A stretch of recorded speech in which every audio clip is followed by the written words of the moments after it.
Hey there, it's Emery here, and I am at the beautiful Iowa State Fairgrounds. A lot happening around me because the fair is just a few weeks away. Today I had a chance to chat with CEO Jeremy Parsons as he prepares for his fourth state fair as the leader of this amazing event.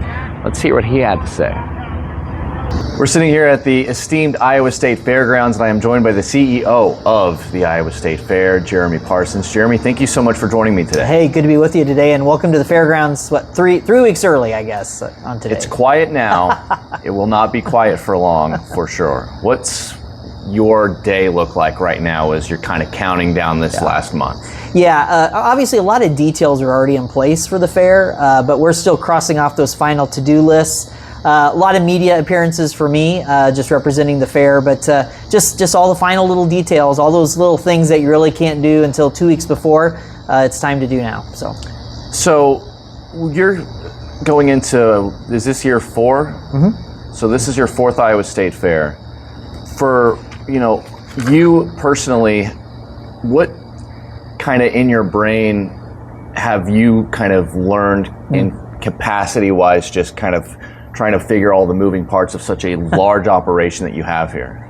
We tell our team a lot, when you join the Iowa State Fair staff, it takes 2 or 3 years to really get everything under your belt somewhat. And so really I feel like in year 4, a lot of those little details are kind of underway. But really I think for me, the longer I'm here, the more I understand the importance of the fair really to Iowa. You're in this position, people know you more, they recognize you more, those types of things, but yet then with that comes the added weight of, this is a big deal to Iowa for sure.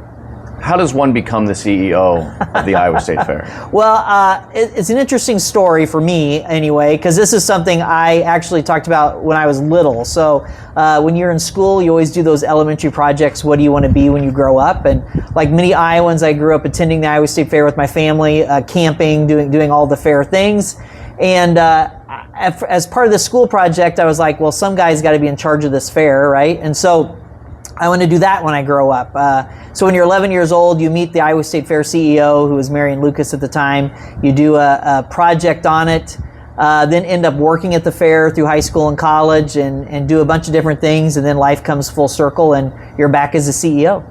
It seems like all you got to do is start dreaming about it when you're a small child, and maybe you could one day become the CEO. Childhood dreams come true, but a lot of a fair experience. So before that, I spent 12 years as CEO of the Clay County Fair in Spencer, Iowa, before coming here, and some time at the Missouri State Fair before that. So yes, this is just not a total, out of the blue experience, but definitely something that is definitely a childhood dream coming true. Well, this fair, there are arguments to be made for Texas and Minnesota that you'll hear people from around the country say those are among the best, but Iowa is always in that conversation. It doesn't mean it's always perfect. So you become the CEO 4 years ago. Did you feel like there needed to be any major improvements when you first got on board?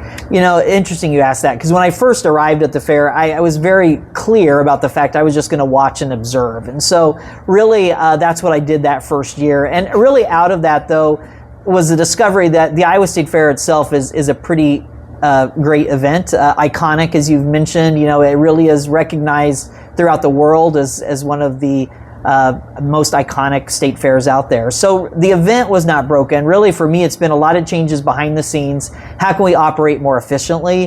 How can we continue to produce an event that gets better and better year after year? And so it's a lot of those behind the scene things that the fairgoer really doesn't notice, but that's really been the focus really of my first 4 years here, is getting the organization itself kind of headed in the direction for a lot of future growth and to continue this tradition for another 100 years. You mentioned the fairgoer not necessarily visually seeing a lot of the things that you're trying to improve on in the organization. You have dozens of full-time, year-round employees that are a part of the Iowa State Fair. How much do you hear from the fairgoers specifically about what they like and what they dislike?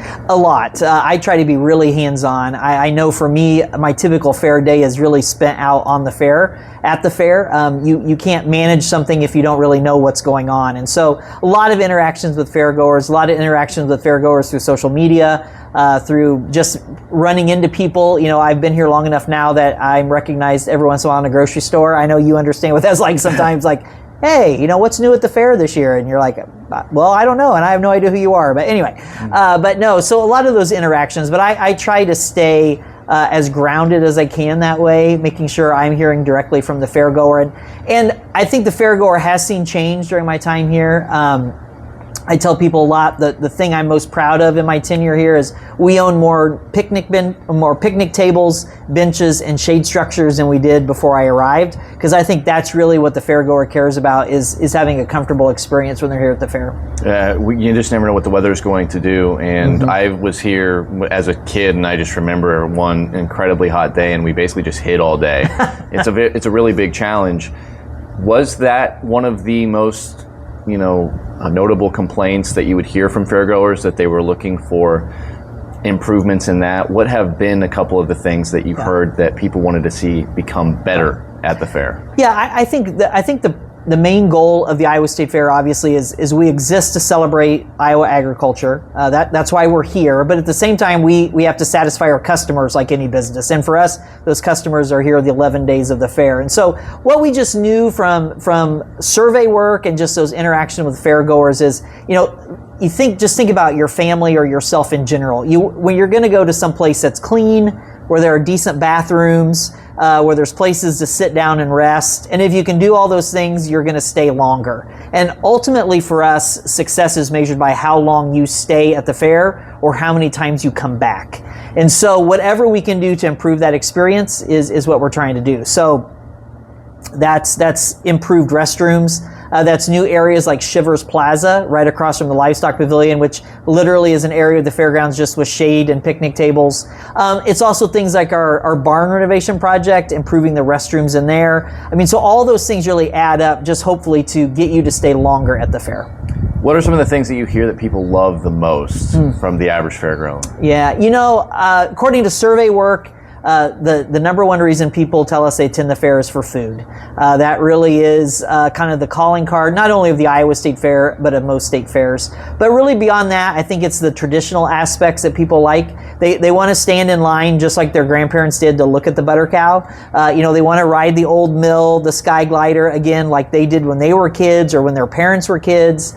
If they want to go through the Varied Industries building and pick up all the free tattoos and yardsticks and all those types of things. So I think really it's the tradition that brings people back. At the same time, that's our biggest challenge, because we also have to stay somewhat cutting edge and current while also kind of preserving those family traditions. It is a delicate balance for sure. For you, there's 11 days.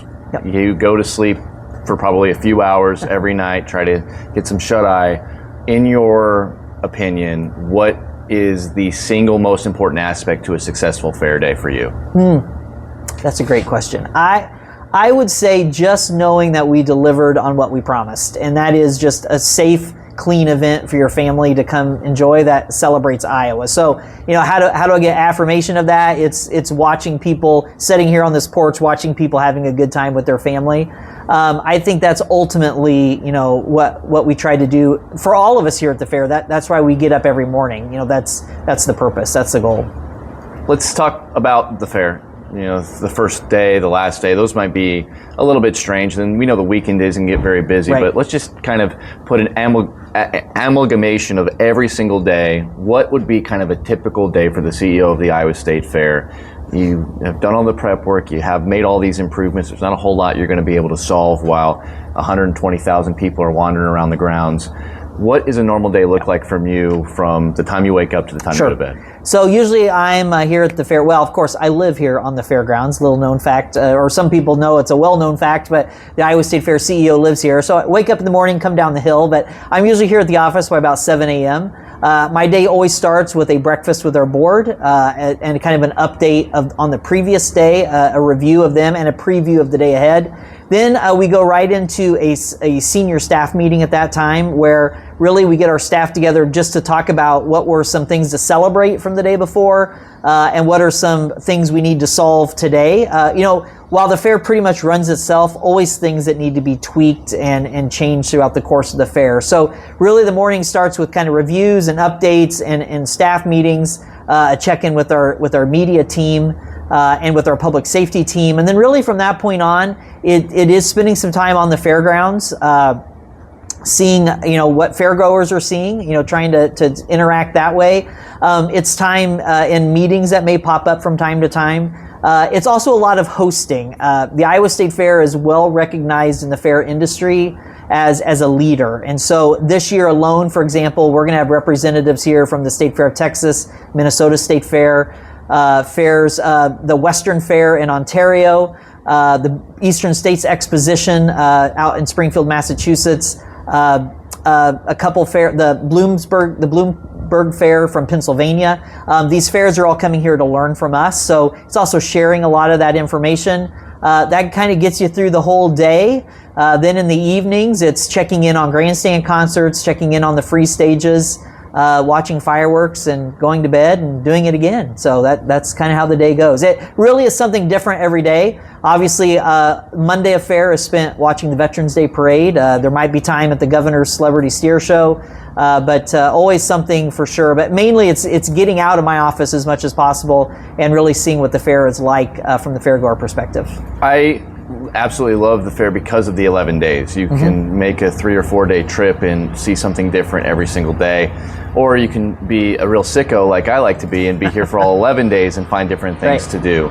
For you, because you're here so much, you might see it a little bit differently, but what is the single most favorite thing that you and maybe your family get to do while the fair is going on? Yeah, so I'm glad you mentioned the family, because we try to spend time together as a family. We will maybe pick a time, my wife and I especially, to walk through a certain building. The beautiful thing is when you're here 11 days, you can do the Cultural Center one day and Varied Industries one day. And I know personally my goal, I try to get in every building at least 3 times during the fair. So I have a large map on my desk and I literally exit off and try to get through that 3 times. For me, I think the ag building is really the microcosm of the fair, for lack of better words. It's the butter cow, it's the fruits, the vegetables, the flowers. It just really celebrates Iowa, and so that building is really important. Old Mill and Sky Glider rides with the family is like any family would do. We love Pioneer Hall, spending time. If you've never gone to the joke telling contest or watched the beard contest, even the fiddlers or the hog calling contest, just great events to go to and sit and enjoy. Yeah, the fiddler contest is a must for us every single year. Yeah. So there are still surprisingly people out there that have not been to the Iowa State Fair. They kind of live vicariously through us that tell the story of the things that we love about it. But for someone who might live a few hours away and the fair, they're not really into the agriculture, all this stuff sounds like a foreign language to them. What would be your elevator pitch to somebody who hasn't even thought about really giving the fair a try? Really, the fair is really a celebration of our state. So even if agriculture may not interest you, for example, there's so many other things here. Maybe it's the entertainment, maybe it's the shopping, maybe it's just the experience of enjoying fair food, unique things to eat. Maybe it's a look at history in our Heritage Village area. The thing that makes the fair unique, and I say this quite often, is you'll talk to people all the time, and this will be the same way with you and I.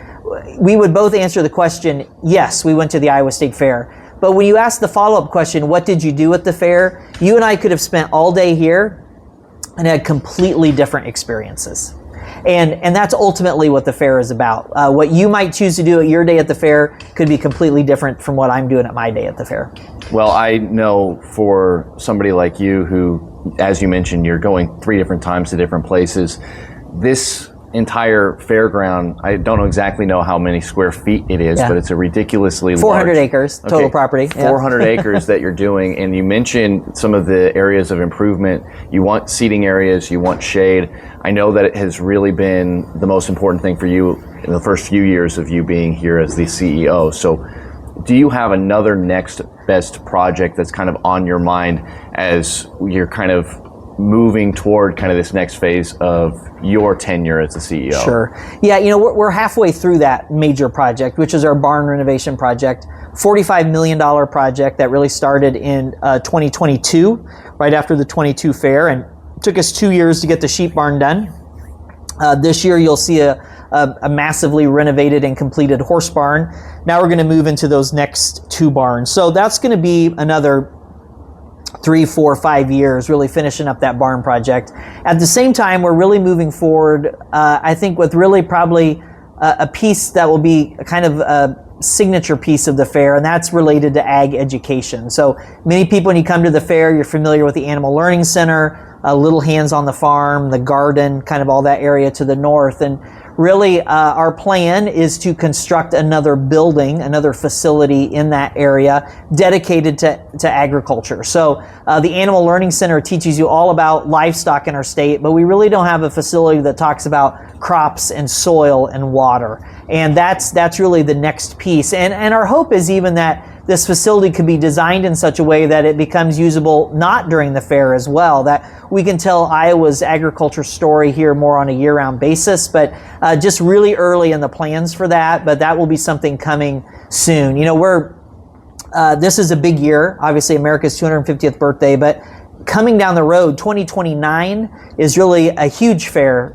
for the fair, a huge year for the fair, and that'll be the fair's 175th anniversary in 2029. And so we're rapidly looking at things we can do really to celebrate that 175th anniversary, and this barn project and this ag education facility really fit into that as well.